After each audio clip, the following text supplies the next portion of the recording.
반갑습니다. 썰밤 가족 여러분. 저는 경기도에 살고 있는 평범한 40대 여성입니다. 늘 사연을 듣기만 하다 처음으로 용기를 내 이렇게 글을 쓰게 됐는데요. 저를 천국에도 또 지옥에도 살게 했던 한 남자에 대한 이야기를 들려드리려고요.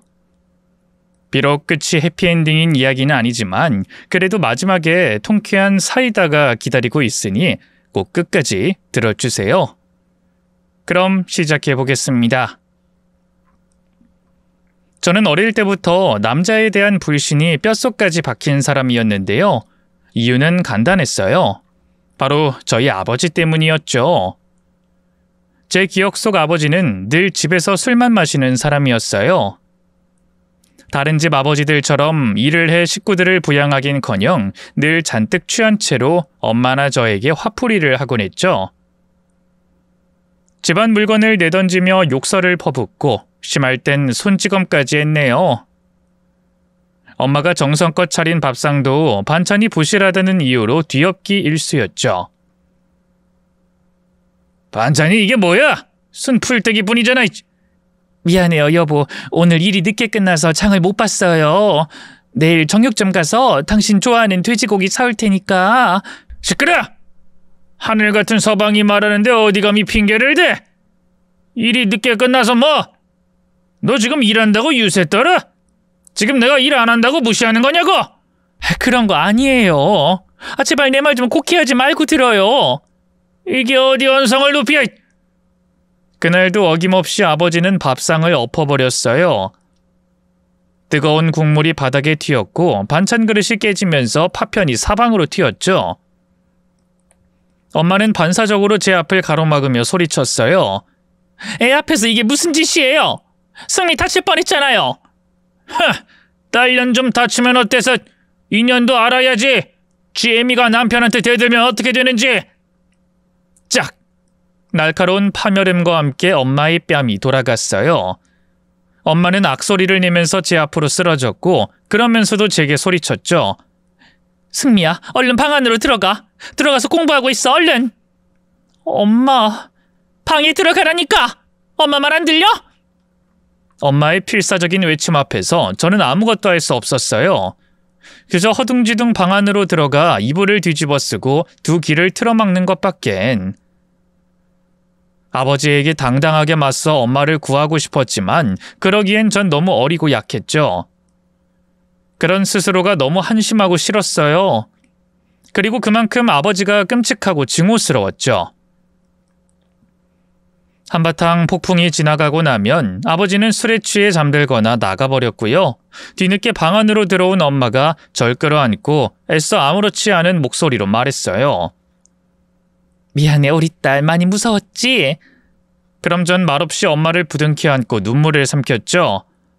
아니, 하나도 안 무서웠어. 엄마는 괜찮아? 그럼 엄마야 당연히 괜찮지. 네 아버지가 나쁜 사람은 아니야. 그놈의 술이 웬수지. 어린 나이에도 아버지를 옹호하는 엄마가 이해되지 않았는데요. 사실 그 시대 여자들에게 무슨 다른 수가 있었겠어요? 남편이 술을 마시든 가정폭력을 저지르든 그저 하나뿐인 서방인이 참고 살아야 한다고, 그게 아내 된 도리라고 여겼던 시절이잖아요. 엄마도 마찬가지였어요. 아버지가 아무리 소리를 지르고 손찌검을 해도 그저 술기운 때문이라며 스스로를 납득시키려 했어요. 그러다 보니 경찰을 부르거나 이혼을 고려하는 일은 아예 꿈도 꾸지 않았죠. 하지만 저는 달랐어요. 그런 아버지 밑에서 자라면서 깨달았거든요. 남자란 아무짝에도 쓸모없는 쓰레기 같은 존재란 걸 말이죠. 물론 그렇지 않은 남자들도 분명 어딘가엔 존재한다는 걸 알아요. 하지만 그런 남자를 만나는 행운 같은 건 제게 일어나지 않을 거라 생각했네요. 그래서 아버지를 보며 늘 다짐했던 것 같아요. 난 절대 이런 남자랑 결혼하지 않을 거야. 아니, 아예 연애 자체를 안 할 거야. 남자란 존재는 믿을 수가 없어. 나를 파먹는 암적인 존재일 뿐이라고. 그땐 꿈에도 몰랐어요. 남성 혐오로 가득 찬 제 앞에 운명처럼 한 남자가 나타날 줄은 말이죠. 당시 저는 꽃다운 20대였고요. 고등학교를 졸업하고 작은 제조회사에 막 격리로 취업한 상태였어요. 그쯤에 저와 엄마를 괴롭히던 아버지는 세상에 없었어요. 한겨울에 술에 취해 길거리에서 자다가 심장마비로 허무하게 생을 마감했죠. 솔직히 슬펐다고 하면 거짓말이고요. 오히려 후련하고 기뻤네요. 엄마도 말은 안 해도 비슷한 마음이었겠죠. 어쨌든 또래보다 사회생활을 일찍 시작한 탓일까요? 아니면 불우했던 가정 환경 때문일까요? 전 나름 철이 일찍 든 상태였어요. 하루빨리 돈을 모아 아버지가 남긴 빚을 갚고 작은 집이나마 장만해 엄마와 행복하게 사는 게 유일한 꿈이었죠. 그래서 회사에서 자진해서 야근이나 특근을 도맡아 했는데요. 언젠가부터 직장 상사가 그런 저를 유난히 챙겨주기 시작했어요. 승민 씨, 오늘 또 야근이야? 지난주에도 내내 야근이었으면서. 아무리 젊어도 계속 그렇게 몸 막 굴리면 안 돼. 쉬엄쉬엄 해야지. 네, 걱정 마세요. 틈틈이 잘 쉬고 있어요. 쉬고 있긴. 또 저녁 굶었지? 아, 그게...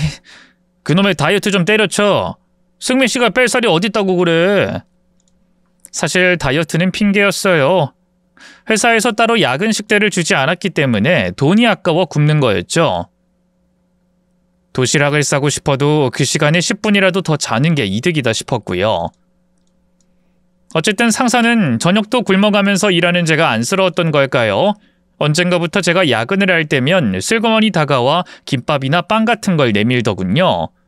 이거 먹으면서 해. 아니요, 괜찮아요. 부장님 드세요. 전 제가 알아서 먹으면 되는데. 알아서 안 먹으니까 그렇지. 내 거 사면서 그냥 같이 산 거니까 부담 갖지 말고. 상사는 그렇게 말했지만 사실 얻어먹는 사람 입장에서 어떻게 부담이 안 되겠어요. 처음엔 미안해서 몇 번 거절했어요. 하지만 상사는 그럴 때마다 진짜 승민 씨 자꾸 정없이 왜 이래. 내가 뭐 몇십만 원짜리 금덩이 주는 것도 아니고 고작 김밥인데. 이거 안 먹으면 나 삐진다 하면서 억지로 제 손에 김밥을 쥐어주곤 했죠.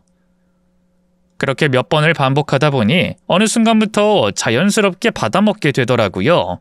대신 너무 얻어만 먹으면 좀 그러니까 저도 커피를 산다든가 초콜릿이나 껌 같은 가벼운 간식을 준다든가 하게 됐죠. 그렇게 음식을 주고받다 보니 아무래도 다른 직원들보다는 상사와 더 말을 자주 섞게 됐어요. 자연스럽게 상사가 커피엔 시럽을 넣고 껌보단 초콜릿이나 사탕 같은 달달한 간식을 좋아한다는 걸 알게 됐죠.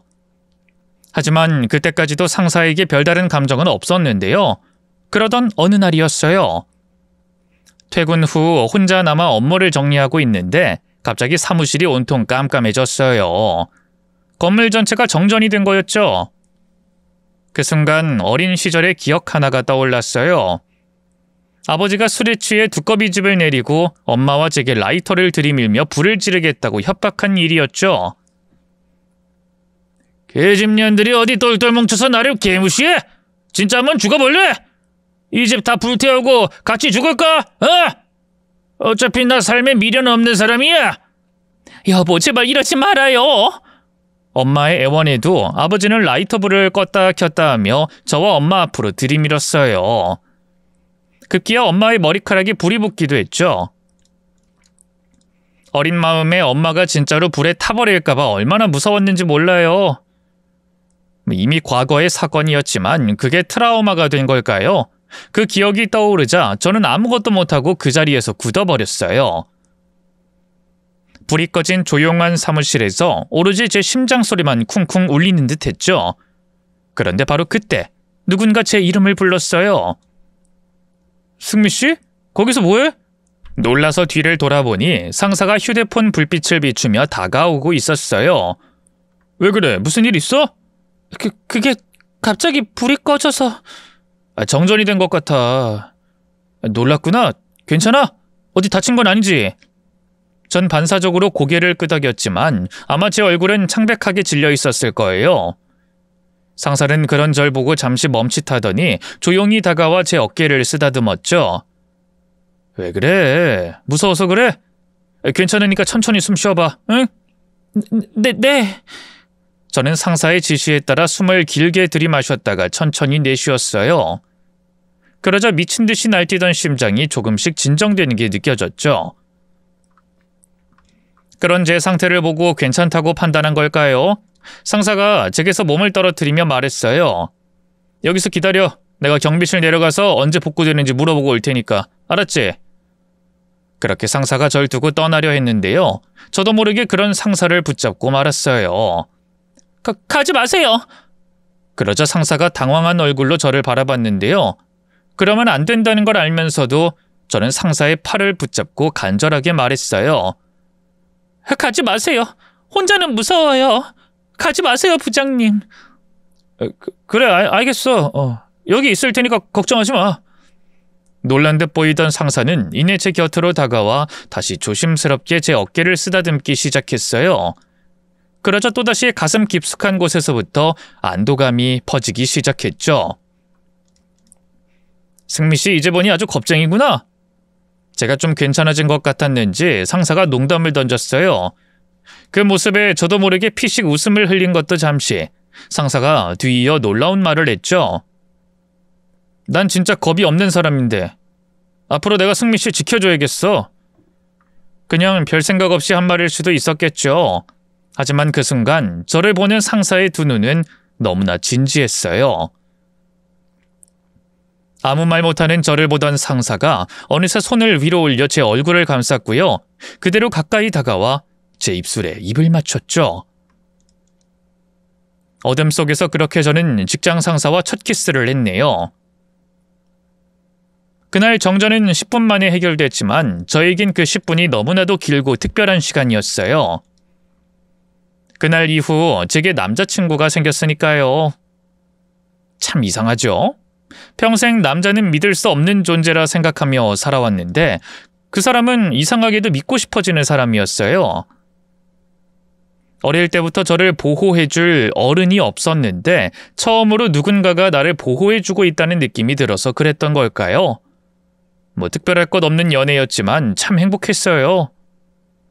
남자친구와 퇴근길에 사람들 눈을 피해 손을 잡고 걸어가는 것도, 카페에서 따뜻한 커피를 나눠 마시는 것도 너무나 행복했죠. 그 사람은 아버지와 모든 면에서 정반대였어요. 술을 싫어해서 회식 때도 많이 마시지 않았고요. 늘 다정다감해서 목소리 한번 높이는 법이 없었죠. 식당 사장이나 아르바이트생들에게 늘 고맙다고 인사하는 것도 마음에 꼭 들었네요. 아버지에게 학대받고 한 번도 누군가에게 기대본 적 없는 제게 그 사람은 처음으로 믿고 의지할 수 있는 존재가 되어줬죠. 그런 제가 남자친구와 결혼을 꿈꾸게 된 건 자연스러운 수순이었어요. 남자친구 역시 나이가 제법 있었기에 하루빨리 자기 가정을 꾸리고 싶어 했죠. 그렇게 저희는 사귄 지 2년 만에 식을 올렸고요. 정식으로 부부 사이가 됐습니다. 모든 동화나 영화 속 주인공들의 결말이 그렇듯 저는 결혼하면 더 행복한 삶이 기다리고 있을 거라고 생각했는데요. 현실은 달랐어요. 신혼 때부터 혹독한 시집살이에 시달려야 했거든요. 시부모님은 처음부터 저를 별로 마음에 들어하지 않으셨어요. 제가 편모 가정에 대학도 못 나온 별 볼 일 없는 여자란 게 그 이유였죠. 특히 시어머니는 저를 대놓고 구박하셨는데요. 결혼한 지 3년이 넘도록 애가 들어서지 않는 게 좋은 구실이 됐죠. 우리 형식이가 어떤 아들인데 김씨지만 3대 독자야, 3대 독자. 근데 너같이 하자 있는 년이랑 결혼하는 바람에 우리 집안 대가 끊기게 생겼어. 알아? 죄송해요. 어머님, 저도 노력은 하고 있는데. 노력 같은 소리 하고 있네. 그게 노력으로 되는 일이야? 분명 너랑 네 년집이 남자 잡아먹는 팔자인 거야. 그러니까 네 애비도 진작에 죽고 없지. 아휴, 애초에 너같이 모자란 년을 우리 집안 며느리로 들이는 게 아니었는데. 시어머니는 기회만 나면 그렇게 저를 들들 볶으셨어요. 아침에 눈을 뜨면 한숨부터 푹 쉬며 제게 타박을 주는 게 일상이었죠. 다른 건 다 참을 수 있었는데요. 혼자 살고 있는 저희 친정 엄마까지 욕할 때마다 너무 속상했네요. 어머님, 저를 욕하시는 건 상관없는데요. 저희 친정엄마 얘기는 하지 말아주세요. 저희 엄마는 아무 죄가 없잖아요. 그렇게 애완도 해봤지만 소용없는 짓이었어요. 오히려 시어머니는 자기에게 대든다면서 더 길길이 날뛰셨죠. 아니, 내가 못할 말했니? 시애미가 얘기하면 그냥 잘못했습니다 어머님 하면서 빌지는 못할 망정 어디 감히 두 눈 똑바로 뜨고 대들어? 옛날 같았으면 너같이 애 못 낳는 며느린 진작에 소방 맞았어. 알아? 며느리는 시집가면 귀머거리 3년, 벙어리 3년, 장님 3년으로 살아야 한다는 말이 괜히 나온 게 아니더라고요. 나중에 시어머니 얼굴만 봐도 숨이 턱 막히더군요. 지금 생각해보면 공황장애 뭐 그런 거였던 것 같은데요. 그 시절엔 그런 병명을 알지도 못했고 설사 알았다 해도 뭐 어쩌겠어요. 맞설 수도 없고 그냥 참는 수밖엔 도리가 없었죠. 남편의 태도 역시 실망스러웠어요. 결혼 전엔 든든한 울타리처럼 저를 지켜주던 사람이 시어머니 앞에선 꼼짝도 못하더군요. 남편이 말도 못할 효자였거든요. 그날도 그랬어요. 시어머니가 또다시 아이 문제로 제게 면박을 주던 바로 그때 남편이 부엌 식탁에서 퇴근 후 늦은 저녁을 먹고 있었죠. 저는 간절한 마음으로 남편을 바라봤어요. 남편이 제발 저 대신 한마디라도 해주길 바랬죠. 하지만 남편은 곤란한 표정으로 고개를 숙이고 국만 휘저을 뿐이었네요. 서러운 마음에 절로 두 눈에 눈물이 차오르더군요. 어머님, 저도 아기 갖고 싶어요. 제가 얼마나 노력하고 있는지 아세요? 그치만 아이가 제가 노력한다고 해서 생기는 게 아니잖아요. 하지만 제 눈물 앞에서도 시어머니는 눈 하나 깜짝하지 않으셨어요. 오히려 비웃으며 혀를 찼죠.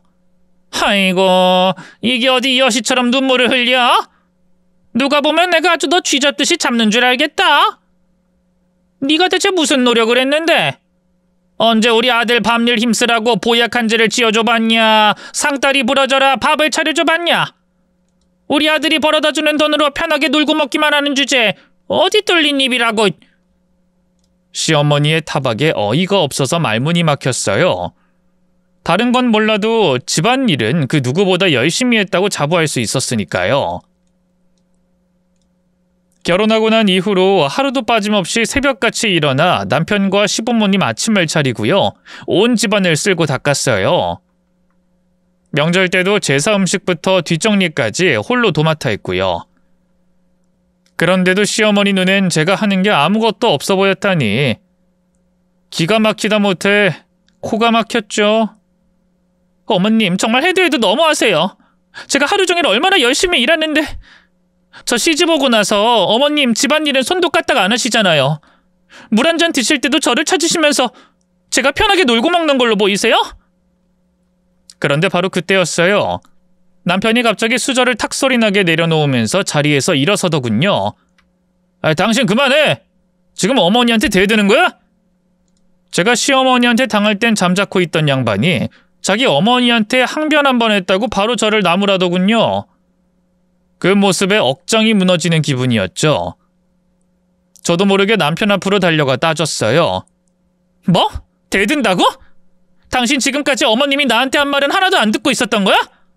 그건 어른으로서 걱정되니까 한 말이지. 당신이 애를 못 낳고 있는 건 사실이잖아. 애 못 낳는 여잔 그런 막말 들어도 싸다 이거야? 그래? 내가 언제 그렇게 말했어? 과장 좀 하지 마. 어른이 좋은 마음으로 얘기하면 그냥 내내 하고 새겨들으면 될 일을 가지고 어디 두 눈 시퍼렇게 뜨고 대들긴 대들어. 내가 언제 어머님한테 대들었어? 그저 억울해서 한마디 한 것뿐인데 그게 대든 거야. 됐고 앞으로는 어머니 앞에서 언성 높이지 마. 알겠어? 차가운 표정으로 저를 나무라는 남편을 보고 있자니 일순 맥이 탁 풀렸어요. 내가 사랑했던 남자가 정말 맞는 건지, 결혼 전 절 보며 다정하게 웃던 그 남자는 대체 어디로 간 건지 너무 허무하더군요. 모든 사랑은 다 변하고 마는 걸까? 아버지도 처음엔 엄마에게 다정했다가 결혼 후에 그렇게 변해버린 걸까? 그런 생각들을 하니 싸울 힘조차 나지 않았어요. 저는 힘없이 자리에서 일어나 방으로 들어갔고요. 어린 시절처럼 혼자 이불을 뒤집어 쓰고 눈물을 삼켰네요. 남편은 끝내 절 달래주지 않았죠. 언젠가부터 저는 자연스럽게 이혼이라는 단어를 생각하게 됐어요. 엄마를 실망시키는 게 너무 두려웠지만 그렇다고 평생 시어머니를 모시고 살 자신이 없었네요. 변해버린 남편도 실망스러웠고요. 하지만 무슨 운명의 장난인지 이혼을 결심할 쯤 아이가 들어섰어요. 그것도 떡두꺼비 같은 아들이었죠. 남편은 물론이고 시부모님까지 뛸 듯이 기뻐했네요. 처음으로 시어머니가 제 손을 잡고 고생했다고 말씀하셨죠. 거 봐라. 내가 너 언젠간 해낼 줄 알았다니까. 진작에 손주 하나 안겨줄 것이지 왜 그리 사람의 간장을 녹였어. 남편도 눈물까지 글썽이면서 저를 안아주더군요. 여보, 정말 고생 많았어. 내가 당신 얼마나 사랑하는지 알지? 나 앞으로 당신이랑 우리 아들한테 정말 좋은 남편, 좋은 아빠 될 수 있게 노력할게. 남편의 그 말을 믿고 싶었어요. 그리고 실제로 남편은 한동안 그 말을 지키려고 노력했죠. 덕분에 아들이 태어난 뒤 제 결혼 생활은 한동안 평온했어요. 물론 남편이 일에 바빠 독방 육아를 해야 했지만 그 때문에 오히려 집안 살림에서 해방되었고요. 시어머니도 저를 예전만큼 악독하게 괴롭히진 않았죠. 하지만 그 평온함도 오래가지 않았어요. 남편이 다니던 회사가 부도를 맞으면서 하루아침에 실직자가 되고 만 거예요. 처음에는 남편도 다시 일자리를 구하려고 노력했어요. 여기저기 이력서를 넣고 면접도 보러 다녔죠. 하지만 나이도 있고 경력도 애매하다는 이유로 번번이 탈락하더군요. 한두 번 거절당할 때까진 그래도 다시 힘을 내보려는 듯 했지만 시간이 지나면서 점점 무기력한 모습을 보이기 시작했죠. 처음엔 그럴 수도 있지 하고 남편을 이해하려고 했어요. 사람마다 힘든 시기가 있는 거니까요. 하지만 문제는 그 무기력이 점점 분노로 변해갔다는 거예요. 빌어먹을 놈들. 어딘 경력이 너무 많다고 그러고 어딘 경력이 너무 없다고 그러고. 대체 어디에 장단을 맞추라는 거야? 말장난하는 것도 아니고. 내가 지들 아니면 뭐 굶어 죽을 줄 알아? 언젠가부터 남편은 이력서를 내는 것도 포기하고요. 매일같이 집에서 술을 마시기 시작했어요. 거실에 쌓여가는 빈 소주병을 보고 있으면 한숨이 절로 나왔어요. 시어머니도 처음엔 그런 남편을 걱정하며 제 취업을 도와보려 했지만 남편은 그럴 때마다 신경질적으로 화를 냈죠. 어머니, 제발 그만 좀 하세요. 제가 알아서 한다고 했잖아요. 알아서 한다는 놈이 허구한 날 술만 마시냐? 네가 이러면 어떡해? 애까지 있는 놈이. 내가 알아서 한다고요. 성가시게 굴지 좀 마세요. 남편이 그렇게 버럭 화를 내면 결국 시어머니는 한숨을 쉬면서 방으로 들어가 버리셨어요. 그리곤 저더러 남편을 잘 다독여 보라는 둥, 빨리 취업시키라는 둥 달달 볶으셨죠. 하지만 시어머니도 못하는 걸 제가 어떻게 하겠어요? 본인도 오죽 속상하면 그럴까 싶어 나름 위로도 해보고 힘내라며 보약도 지어 먹이고 했는데요. 남편은 그런 제 진심을 잔인하게 짓밟기 바빴어요. 옆에 다가가기만 해도 소리를 질렀고요. 밥을 차려줘도 쳐다도 안 봤죠. 그뿐만이 아니었어요. 남편이 실직한 지 2년 차쯤 됐을 때였는데요. 그날도 애를 재우고 밖으로 나왔더니 남편이 거실에 널브러져 있더라고요. 또 술에 취해 잠든 거였죠. 그 모습을 보고 있자니 순간적으로 짜증이 치밀어 올랐어요. 그래서 남편을 깨우며 소리쳤죠. 여보 일어나봐. 제발 정신 좀 차리라고. 도대체 언제까지 이렇게 술만 마시면서 살 거야? 그러자 남편이 개슴츠레하게 눈을 뜬 것도 잠시, 이내 짜증난다는 듯이 손을 뻗어 제 뺨을 때렸어요. 닥쳐! 이게 감히 누구 앞에서 큰 소리야! 그 순간 눈앞이 번쩍하면서 어린 시절 기억이 떠올랐어요. 술만 마시면 엄마를 때리던 아버지가 말이죠. 술에 취해 밥상을 엎어버리던 모습도, 엄마를 향해 삿대질하며 욕을 퍼붓던 얼굴도, 남편의 얼굴 위로 아버지의 얼굴이 겹쳐 보이면서 숨이 턱 막혔어요. 그날 밤 저는 결심했네요. 이 사람과 더 이상 살 수 없다고 말이죠. 다음 날 새벽, 남편이 잠든 틈을 타 아들을 데리고 집을 나왔어요. 다른 건 아무것도 필요 없었어요. 돈도 집도 보석도 그저 아들만 안전한 환경에서 키울 수 있다면 바랄 게 없었죠. 저희 아들을 저처럼 만들고 싶지 않았어요. 늘 술에 취해 폭력을 휘둘렀던 아버지 밑에서 비참하게 키우고 싶지 않았네요. 친정으로 가야 하나 고민했지만 거기라면 남편이 금세 찾아낼 것 같았어요. 그래서 결국 근처 찜질방에서 며칠을 지냈는데요. 그러는 동안 남편한테서 수십 통의 전화가 왔죠. 처음엔 윽박지르는 전화였어요. 지금 어디야? 당장 들어와! 애 데리고 어딜 싸돌아다니는 거야? 하지만 제가 끝까지 받지 않자 점점 목소리가 달라지더군요. 여보 미안해. 내가 술 먹고 잠깐 정신이 나갔었어. 다시는 안 그럴게. 진짜야. 제발 돌아와줘. 나 당신 없으면 안 되는 거 알잖아. 그 나약한 목소리에 마음이 흔들렸지만 그래도 끝내 받지 않았어요. 그리고 어떻게든 살 길을 찾으려고 일자리를 알아보기 시작했는데요. 현실적으로 쉽지 않았어요. 하다못해 식당 설거지 일을 하려고 해도 애가 있으니 받아주지 않더군요. 그렇게 가져온 돈만 까먹으면서 몇 주를 찜질방만 전전했을까요? 얼마 뒤 시어머니에게서 전화가 왔어요. 어머마, 아범도 많이 반성하고 있다. 이제 그만 용서해 주렴, 응? 이번엔 너희 시아버지 퇴직금으로 PC방 하나 차려주기로 했어. 술도 끊고 사람답게 살겠다고 약속했다고. 제가 아무 말도 못하자 시어머니가 재차 말을 이었어요. 너도 진짜로 영재 애비 없이 키울 생각은 아니지? 아서라, 여자 혼자 어떻게 애를 키운다고? 애한텐 아빠가 있어야 돼. 너도 애비 없이 자라서 알잖니? 영재를 너랑 똑같은 신세로 만들 거야? 그쯤에 저는 너무 지쳐 있었어요.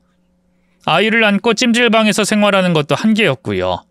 그리고 무엇보다 남편이 정말 변할 거라는 희망을 갖고 싶었어요. 아들을 저처럼 키우고 싶지는 않았으니까요.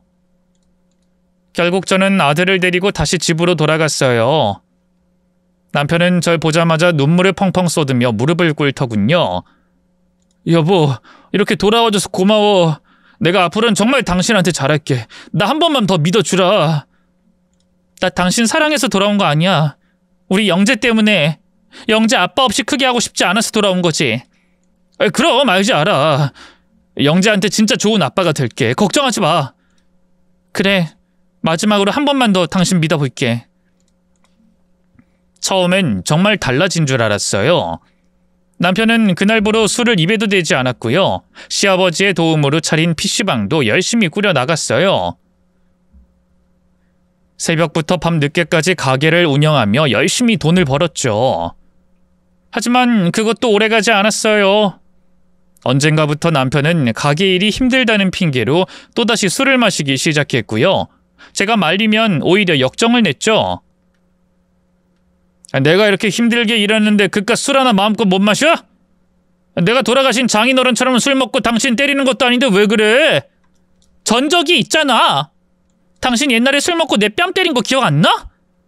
그건 딱 한 번 그런 거잖아. 실수였다고.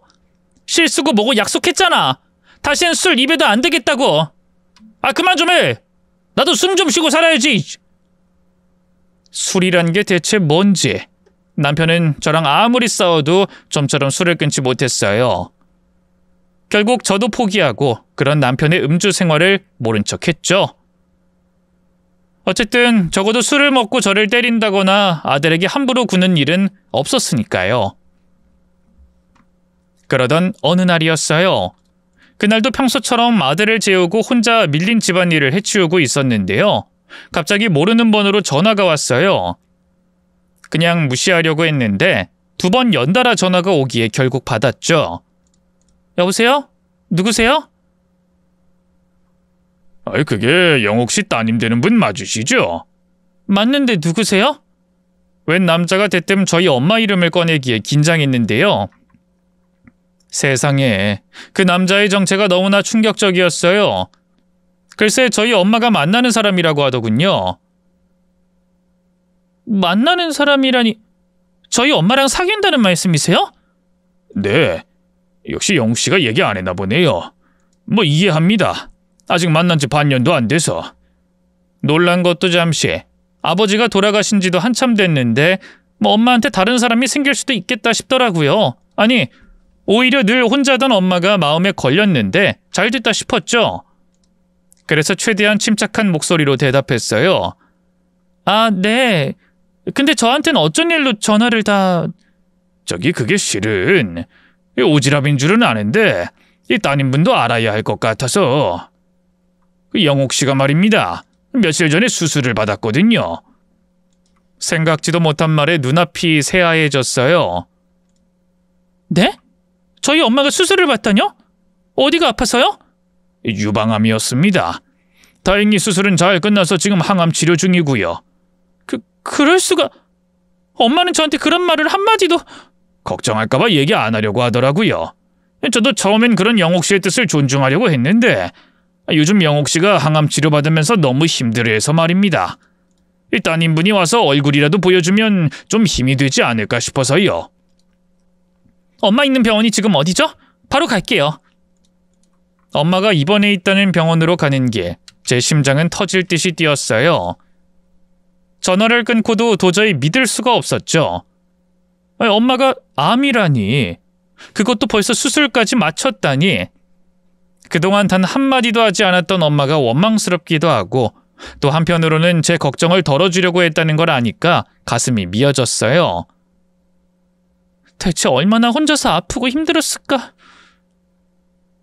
병원에 도착하니 침대에 누운 엄마가 창밖을 바라보고 있었어요. 한눈에 봐도 예전보다 많이 수척해 보였죠. 엄마는 제가 병실에 들어오는 소리에 고개를 돌렸고 저와 눈이 마주친 순간 두 눈이 휘둥그레졌어요. 승미야, 네가 여기 웬일이야? 엄마. 그제야 참았던 눈물이 왈칵 쏟아졌어요. 전 한 걸음에 달려가 엄마를 끌어안았죠. 엄마 유방암 때문에 수술했다며? 왜 이제야 말해줬어? 엄마 아픈 거, 수술까지 한 거 왜 나한테 숨겼어? 엄마는 당황한 듯 제 어깨를 토닥이면서 애써 아무렇지 않은 목소리로 말했어요. 엄마 심각한 거 아니야. 초기라서 그냥 치료만 잘 받으면 낫는 그런 거야. 근데 괜히 암이라고 하면 너 걱정할까 봐 그랬지. 안 그래도 너 살기 바쁠 텐데. 내가 아무리 바빠도 엄마 아픈 걸 모른다는 게 말이 돼? 나한테 말해줬어야지, 엄마. 그래, 엄마가 미안해. 전 엄마를 끌어안고 한참을 울었어요. 엄마도 그런 저를 다독이며 조용히 눈물을 흘리셨죠. 그날 이후 저는 시간이 날 때마다 병원으로 엄마를 찾아갔는데요. 아무래도 자주 가긴 어려웠어요. 아들도 한창 손이 많이 갈 나이였고 집안일도 도맡고 있었으니까요. 다행히 엄마 옆엔 만나는 그분이 계셔서 어느 정도 안심이 됐어요. 그분이 마치 남편처럼 살뜰하게 저희 엄마를 챙겨주셨거든요. 그래서 저는 최소한 엄마 먹을 거라도 잘 챙겨야겠다 싶었어요. 엄마가 항암 치료를 받으면서 부쩍 살이 내리고 수척해져서요. 치료가 끝나고 퇴원하자마자 마트에서 한우 사고를 사서 엄마한테 보냈어요. 맘 같아선 비싼 걸로 보내고 싶었는데요. 그쯤 남편이 주는 생활비가 크게 줄어서 망설이다 5만 원짜리로 했네요. 남편도 그 정도쯤은 이해해 주리라고 여겼죠. 며칠 뒤 엄마한테서 전화가 왔어요. 승미야, 네가 보낸 사골 너무 잘 먹었다. 국물 진하게 우려서 한 그릇 떠먹었더니 힘이 좀 나는 것 같네. 진짜? 엄마 입맛 없을까 봐 걱정했는데 다행이다. 고맙다, 내 딸. 네가 보내준 거라 그런지 더 든든한 것 같아. 그 말을 듣는데 괜히 속상하더라고요. 별거 아닌 걸로 엄마가 너무 감격하는 것 같아서 말이죠. 괜히 눈물이 나올 것 같아 다음엔 더 좋은 걸로 보내주겠다고 하고 다급하게 전화를 끊었는데요. 순간 옆에서 술잔을 기울이던 남편이 말을 붙여왔어요. 뭐? 사골? 당신 장모님한테 사골 보냈어? 순간 아차 싶었어요. 사고를 사고 남편한테 말한다는 게 그만 정신이 없어 깜빡하고 말았지 뭐예요. 그래서 얼른 입을 열었죠. 아, 그게 엄마가 암 수술 받고 몸이 많이 허해지신 것 같아서 사골 좀 사다가 보내드렸어. 그렇게 비싼 건 아니고 5만 원짜리. 뭐? 5만 원? 5만 원이 무슨 땅 파면 나오냐? 인연이 어디 하늘 같은 서방 돈을 빼돌려? 근데 남편이 술에 취해서일까요? 제 예상보다 더 크게 언성을 높이고 욕을 하더군요. 아니, 겨우 5만 원 갖고 왜 그래 당신? 우리 엄마 암이었잖아. 근데 5만 원도 못 써? 그럼 미리 말을 했어야지. 그 돈이 누구 주머니에서 나온 돈인데? 네 년이 언제 결혼하고 자기 손으로 10원 한 장 벌어본 적 있어? 아무렇지 않게 저를 무시하는 남편을 보고 있자니 서러운 마음이 올라왔어요. 그래서 저도 똑같이 목소리를 높여 항변했죠. 미리 말 못한 건 미안한데 내가 뭐 집에서 노는 것도 아니고 그런 식으로 무시하는 건 좀 그렇지 않아? 나도 맘 같아서 나가서 돈 벌고 싶어. 떳떳하게 내 돈으로 우리 엄마 더 좋은 거 해주고 싶다고. 근데 영재 키우랴, 집에서 밥하고 청소하랴, 내가 그럴 시간이 어딨어? 참나, 핑계도 좋다. 야, 누가 보면 뭐 아주 대단한 일 하시는 줄 알겠어? 우리나라 주부들 다 너처럼 애 키우고 살림하면서도 알바 같은 거 잘만 해. 본인이 게을러 빠진 걸 가지고 핑계대지 마. 뭐? 핑계라고? 당신이 언제 집에서 영재 목욕이라도 시켜줘 봤어? 자기 손으로 물이라도 한 잔 떠먹어 봤냐고? 이게 보자니까 진짜. 남편이 갑자기 자리에서 벌떡 일어나더니 제게 손을 뻗었어요. 일순 눈앞에 별이 반짝였죠. 맞아요. 남편이 또다시 제게 손찌검을 한 거예요. 저는 충격으로 덜덜 떨며 그런 남편을 바라봤죠. 당신 나 또 때린 거야? 그래, 때렸다 어쩔래? 내 돈이나 축내는 기생충은 필요 없어. 당장 내 눈앞에서 꺼져! 사라지라고! 급기야 남편은 제게 축객령을 내렸어요. 저는 멍한 상태로 그런 남편을 바라봤죠. 아픈 장모한테 5만 원짜리 사골 하나 보냈다고 이렇게까지 화를 낼 일인가? 아무리 술이 들어갔다고 해도 이해가 되지 않았죠. 하지만 남편에게 중요한 건 그게 아니었어요. 자기가 번 돈을 쓸모없는 데 썼다는 사실 자체가 용납이 안 됐던 거예요. 결국 저는 아들을 안고 쫓겨나듯 집을 나섰어요. 남편은 제가 집에서 나가는 그 순간까지도 욕설을 퍼부었죠. 인연이 하늘 같은 서방 덕에 먹고 살면서 어디서 감히 반항질이야. 다신 들어올 생각하지 마. 무슨 정신으로 그 집을 벗어났는지 모르겠어요. 정신을 차려보니 길 한가운데 넋을 놓고 서 있더군요. 고민하다 일단 친정으로 향했어요. 찜질방은 다신 가고 싶지 않았고 결국 갈 곳이 거기밖에 없었거든요. 다리가 후들거리고 눈물도 안 나왔어요. 그냥 정신이 나간 사람처럼 계속 걷고 또 걷다가 친정에 도착하자마자 초인종을 눌렀죠. 아니 승미야, 너 어쩐 일이야? 영재까지 데리고. 엄마 나 어떡해? 엄마를 보면 그냥 놀러왔다고 핑계를 대려고 했는데요. 엄마 얼굴을 보자마자 눈물이 쏟아져서 거짓말을 할 수가 없었어요. 저는 아이처럼 엉엉 울면서 조금 전 있었던 일을 다 쏟아냈죠. 엄마는 그저 묵묵히 저를 끌어안고 다독여 주셨네요. 그래, 잘 왔다 내 새끼. 엄마 네가 그런 취급받으면서 사는 줄도 모르고. 처음엔 정신이 없어서 엄마 옆에 누가 있는지도 몰랐는데요. 뒤늦게 정신을 차려보니 옆에 엄마가 만나는 그분도 와 계시더라고요. 알고 보니 엄마가 퇴원 후 줄곧 함께 살면서 보살펴주고 있었다 하더군요. 어색하게 엄마의 애인과 인사를 나누는데 옆에 있던 엄마가 조심스럽게 물었어요. 승리야, 이제 어떡할 거야? 이혼할 거야, 엄마. 두 번 다시 그 사람한테 안 돌아가. 저는 고인 눈물을 닦아내며 단호하게 대답했어요. 그러자 그동안 잠자코 있던 그분이 제게 말했어요. 잘 생각했어요. 그런 쓰레기 같은 놈하고는 하루라도 빨리 갈라서는 게 맞아요. 하지만 이대로 그냥 이혼하는 건 그놈 좋은 일만 시켜주는 거 아니겠어요? 뜻밖의 말에 저는 눈을 크게 떴어요. 무슨 말씀이세요? 내가 법을 좀 아는데 애초에 이혼이라는 게 경제활동을 하는 남자들에게 유리하게 되어 있어요. 이대로 이혼하면 승미 씨는 한 푼도 못 받고 쫓겨날 가능성이 큽니다. 어쩌면 양육권이나 친권을 빼앗길 수도 있고요.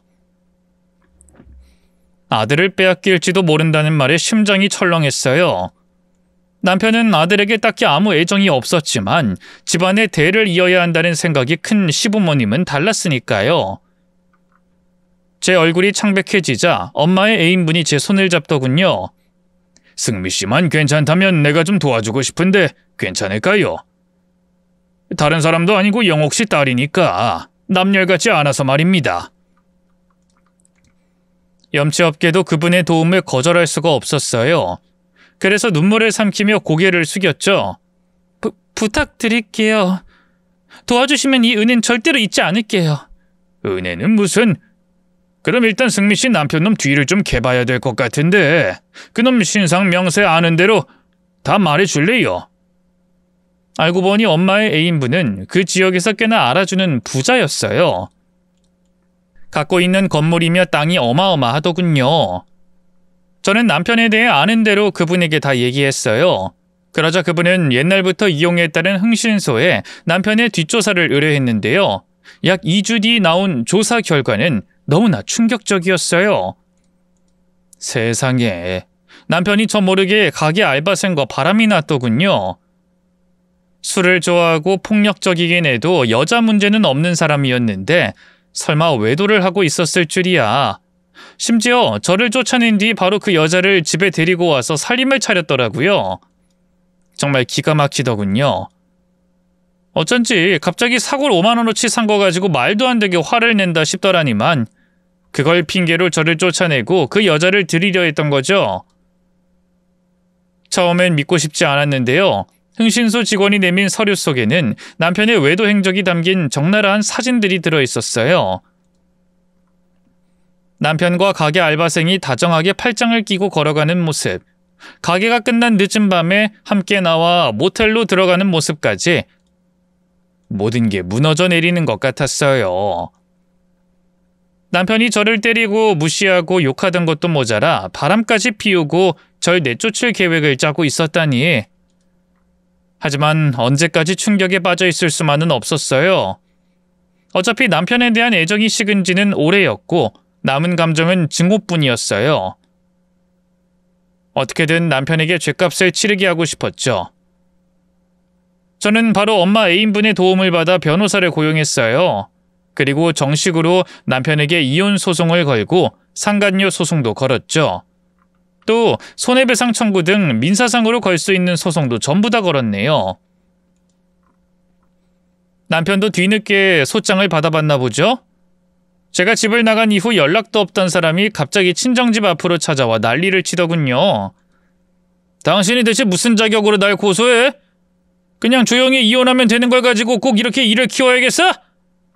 그 뻔뻔한 모습에 절로 헛웃음이 나왔어요. 내가 왜 자격이 없어? 당신 바람 피웠잖아. 가게 알바생이랑. 걘 당신이랑 헤어지고 만난 거야. 깨끗한 사이라고. 깨끗한 사이 좋아하시네. 이걸 보고도 그렇게 말할 수 있는지 보자. 저는 흥신소에서 받은 사진을 남편의 얼굴로 던졌어요. 뒤늦게 사진을 확인한 남편의 얼굴이 새하얘지더군요. 뭐야? 당신 내 뒷조사까지 한 거야? 미쳤어 진짜? 꼭 이렇게까지 해야겠냐고? 내가 그동안 너랑 네 엄마한테 당한 걸 생각하면 이렇게까지 해야겠어. 아니, 아직 부족해도 한참 부족하지. 이혼 소송은 겨우 시작일 뿐이야. 각오하라고. 제 말은 그냥 겁주려고 하는 허언이 아니었어요. 실제로 저는 엄마 애인분의 도움을 받아 남편을 파멸시킬 만반의 준비 중이었죠. 저는 이혼 소송을 준비하는 한편으로 남편의 가게 앞에 똑같은 PC방을 차렸어요. 남편 가게보다 훨씬 시설은 좋은데 요금은 그 절반이었죠. 자연스레 손님들은 저희 가게로 몰렸고요. 남편 가게는 텅 비어 파리만 날리게 됐네요. 분노한 남편이 상도덕을 따지려고 저희 가게로 찾아왔는데요. 카운터석에 앉아있는 저를 보곤 기겁을 하더군요. 뭐야? 당신 여기 왜 있어? 왜 여기 있긴? 내가 이 가게 사장인데? 뭐? 당신이 대체 무슨 돈이 있어서 이렇게 큰 PC방을 차렸다는 거야? 몰랐어? 우리 엄마 곧 재혼하는 거? 그분이 엄청 부자거든. 내가 당신하고 결혼해서 어떻게 살았는지 다 듣고는 아주 펄펄 뛰셨어. 당신 죽여놓겠다고 아주 전폭적으로 지지해주고 계시고. 그 말에 남편의 얼굴이 새파랗게 질렸어요. 그게 무슨 말도 안 되는... 우리 싸움에 왜 애먼 사람을 끌어들여? 누굴 끌어들이든 그건 내 마음이지. 억울하면 너도 너네 부모 끌어들여. 아, 네 애미애비 이제 가진 거 땡전 한 푼 없지? 네 PC방 차려준다고 전 재산 다 털어넣었잖아. 뭐? 네 애미애비? 네 애미애비. 이제 이혼하는데 그럼 내가 계속 어머님 아버님하고 존칭할 줄 알았니? 그렇게 막대 먹은 인간들한테? 이게 진짜 어디 하늘 같은 시부모한테... 개벌은 남 못 준다고 흥분한 남편이 또다시 제게 손을 올리려 했어요. 하지만 전 혼자가 아니었죠. 엄마 애인분이 이럴 때를 대비해서 이미 사설 경호원들을 고용해준 상태였거든요. 남편이 제게 손을 뻗자 한쪽에 그림자처럼 서있던 경호원들이 우르르 달려나왔고요. 바로 남편의 팔을 꺾고 무릎을 꿇렸네요. 뭐야 이거 놔! 당신들 대체 누구야? 누구긴 나 지켜주는 보디가드들이지. 넌 이제 내 머리카락 하나 못 건드려. 알아? 여보, 내가 잘못했어. 제발 이것 좀 풀어주라. 내가 다 잘못했다고. 도저히 절 이길 수 없다는 걸 알았기 때문일까요? 남편이 뒤늦게 앓는 소리를 내기 시작했어요. 눈물까지 흘리며 살려달라 애원하더군요. 그뿐인가요? 순식간에 신세가 역전된 걸 알았는지 갑자기 제게 이혼을 물으자 하더군요. 나 걔 진지하게 만나는 것도 아니야. 그냥 걔가 먼저 꼬셔서 흔들린 것뿐이라고. 나한텐 당신밖에 없는 거 알잖아. 그냥 우리 옛날 일은 다 잊고 다시 합치자. 당신도 나 많이 그리웠을 거 아니야. 하지만 그런 말에 놀아날 만큼 저는 바보가 아니었어요. 저는 코웃음을 치면서 남편에게 다가갔고요. 그대로 남편의 뺨을 때렸죠. 내가 미쳤냐? 너같이 재활용도 안 될 쓰레기 같은 놈한테 다시 돌아가게? 됐고, 앞으로 다신 내 앞에 나타나지 마. 법정에서 보긴 봐야겠구나. 네 몰락의 순간을 내 두 눈으로 똑똑히 봐야 할 테니까 말이야. 이후 저는 남편의 복수에 박차를 가했어요. 남편은 결국 PC방을 접었고요. 이혼 소송에서도 완전히 패배했죠. 그나마 남아있던 돈도 재산 분할과 위자료 명목으로 다 저한테 줘야 했고요. 아이 양육권과 친권도 제가 다 가져왔네요. 이제 남편에게 남은 건 PC방을 접으면서 생긴 어마어마한 빚뿐이었죠. 상간녀도 결국 그런 남편을 떠났어요. 저한테 위자료는 위자료대로 뜯기고 도망치듯 고향으로 내려갔죠. 이후 남편은 완전히 시리에 빠져서요. 사람 구실도 못하고 살고 있어요. 막노동이라도 해서 빚을 갚을 생각을 하긴커녕 허구한 날 집에서 술만 퍼마시며 살고 있다 하대요.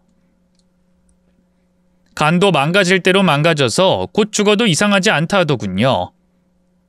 시아버지는 그런 남편 때문에 스트레스 받아 시름시름 앓다 결국 몇 년 전 세상을 떠났고요. 시어머니 혼자 그런 남편을 부양하느라 남의 집 파출부 일을 하고 있어요. 안타까운 마음은 들지 않아요. 다 자업자득이니까요. 반면 저는 잘 살고 있어요. PC방은 다른 사람한테 권리금 두둑히 받고 넘겨줬고요. 지금은 자격증을 따서 제 가게를 하나 운영하고 있는데요. 매출이 쏠쏠하니 나쁘지 않아요. 아들도 큰 말썽 없이 건강하게 잘 커주고 있답니다. 엄마도 그분과 재혼해서 잘 살고 계시고요. 엄마는 제가 다른 좋은 남자 만나서 재혼하시길 바랬는데 글쎄요. 전 남편한테 너무 대여서일까요? 전 다시 남자를 만날 생각이 없어요.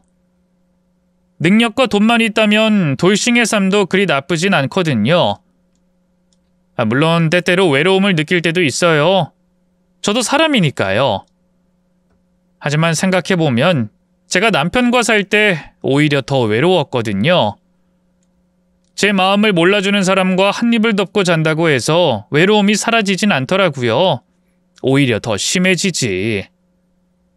지금 현재 저는 너무 행복합니다. 제 밥벌이 잘하고 있고 가족들도 다 건강하고 더 바랄 게 없어요. 썰밤 가족분들도 제 싱글 라이프 응원해 주실 거죠? 긴 얘기 들어주셔서 고맙습니다.